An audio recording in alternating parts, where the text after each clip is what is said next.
Hello freaks, welcome back to the channel. Now, I know we all know my last Stranger Things video really popped off. Netflix is silencing me.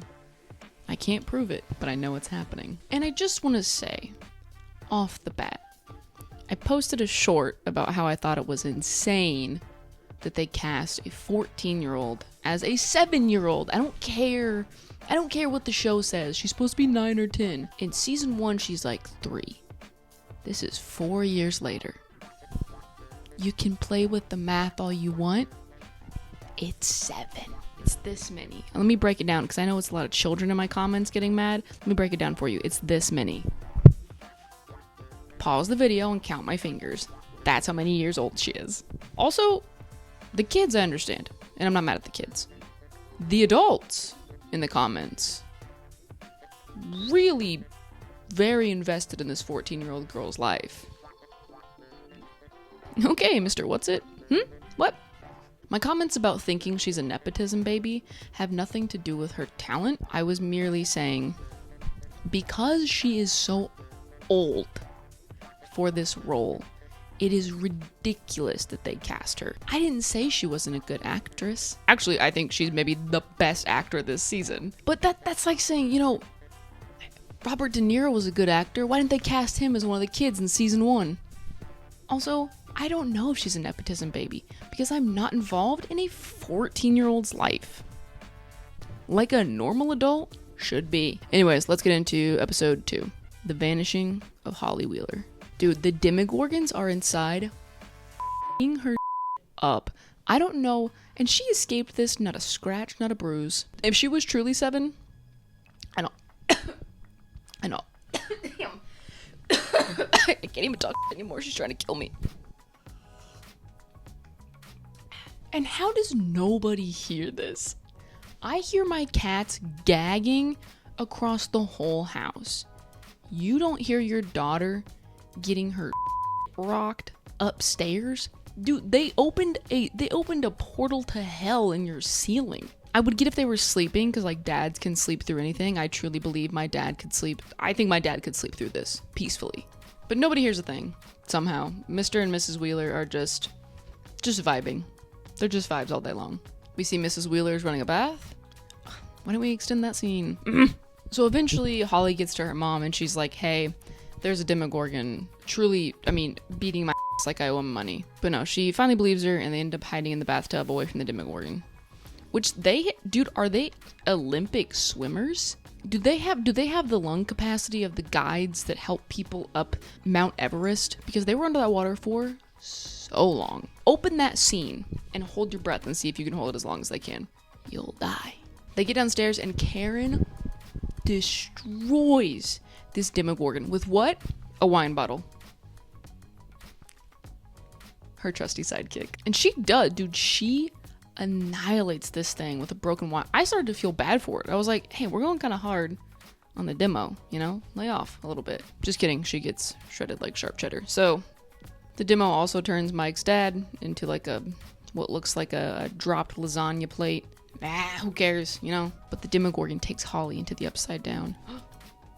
Now other cast members are here, and Diva walks into the Upside Down to go get Holly. Their parents go to the hospital.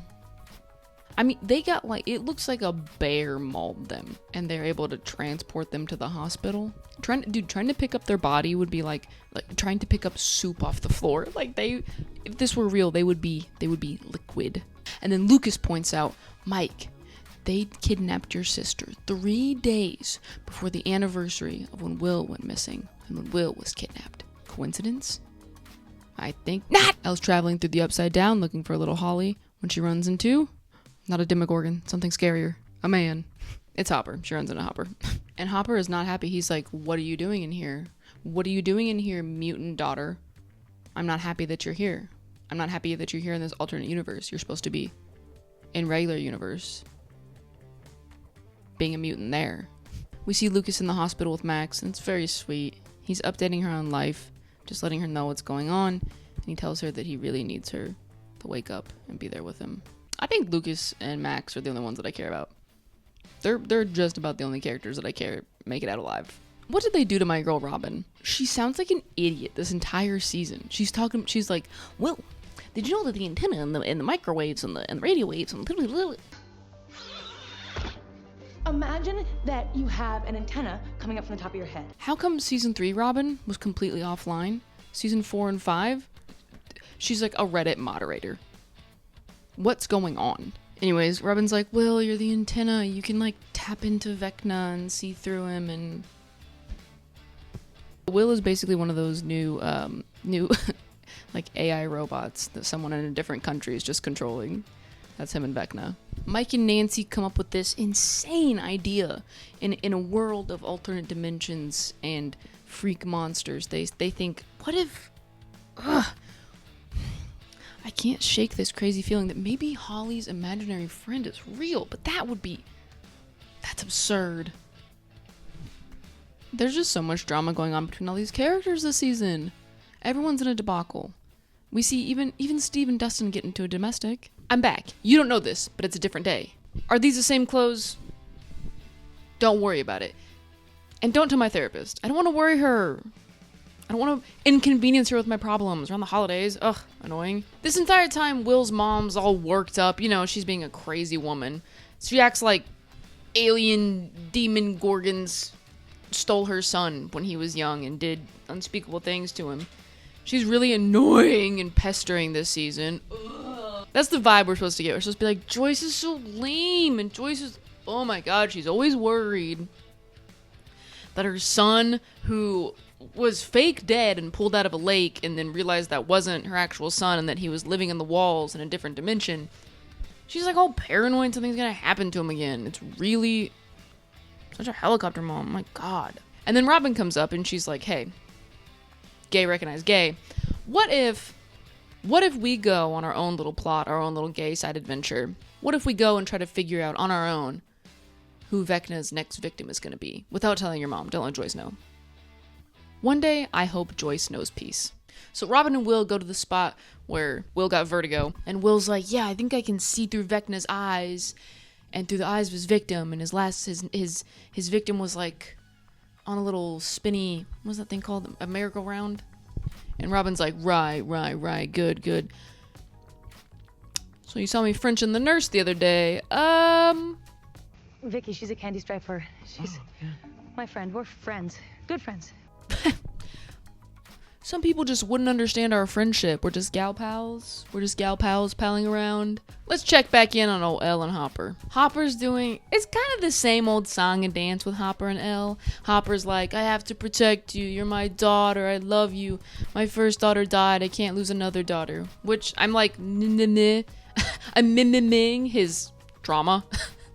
We've seen this already, right? We've seen this plot point.